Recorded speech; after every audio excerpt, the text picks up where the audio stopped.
बिस्मिल्लाहिर्रहमानिर्रहीम। अस्सलाम वालेकुम डियर व्यूअर्स, कैसे हैं आप? उम्मीद करती हूँ सब ठीक ठाक होंगे। आज हम जिस टॉपिक पर बात करने जा रहे हैं वो है चेहरे के मसाइल के बारे में। एक मसला उनमें से छाइयों का भी है। इससे चेहरे की जो स्किन होती है वो बहुत ज़्यादा इफ़ेक्ट होती है। छाइयों से चेहरा खासा बदसूरत दिखाई देता है। आम तौर पर जो लोगों की थिंकिंग है वो ये समझते हैं कि शादीशुदा ख़वातीन के चेहरे पर ही नमूदार होती हैं, हालांकि ये उनकी बात बिल्कुल गलत है। इसका मैरिड या अनमैरिड होने से कोई ताल्लुक़ नहीं। एक्चुअली होता ये है कि जिस्म में मुतवाज़न ग़ज़ा जो होती है वो उसकी डेफिशिएंसी होती है, और आयरन की डेफिशिएंसी की वजह से ये चेहरे की जो छाइयाँ होती हैं ये नमूदार होती हैं। तो मैरिड ख़वातीन में बच्चों की पैदाइश के बाद चूँकि तवानाई जो है वो काफ़ी हद तक ज़ाया हो जाती है। बच्चा दूध पीता है तो माँ के जिस्म से ही वो एनर्जी ले रहा होता है।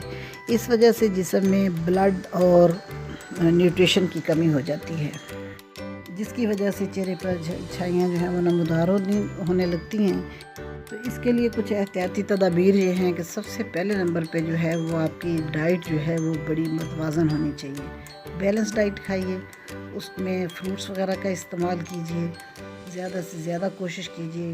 और प्रेगनेंसी ड्यूरेशन में भी लेडीज़ को मल्टीविटामिन की टैबलेट्स लेनी चाहिए ताकि उनमें किसी किस्म की कमी ना हो। लेकिन जिसके चेहरे पर छाइयाँ हों उसे धूप में नहीं जाना चाहिए। कोशिश करें कि मुमकिन हद तक जो है वो बचे धूप से, क्योंकि धूप में ये छाइयाँ ज़्यादा गहरी होने का इम्कान होता है।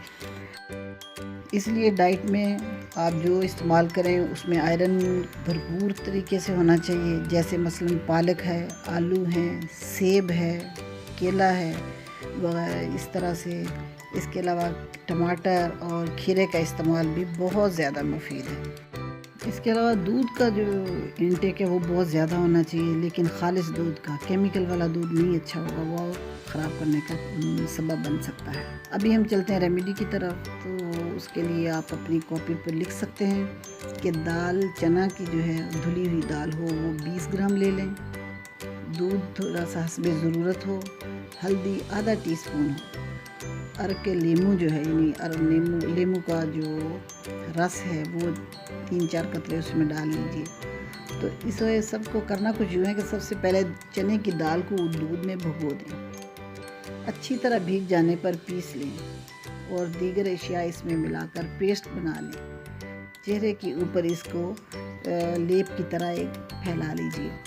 20-25 मिनट बाद आहिस्तगी से उतार कर चेहरा धो लें।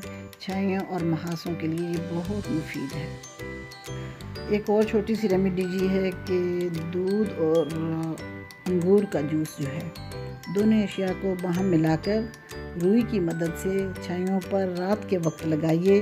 छाइयों और महासों दोनों के लिए बहुत मुफीद है। मेरी वीडियो पसंद आई हो तो लाइक कीजिए, शेयर कीजिए, और जो नए लोग हैं वो सब्सक्राइब करना मत भूलें। Thank you so much. अल्लाह हाफिज़।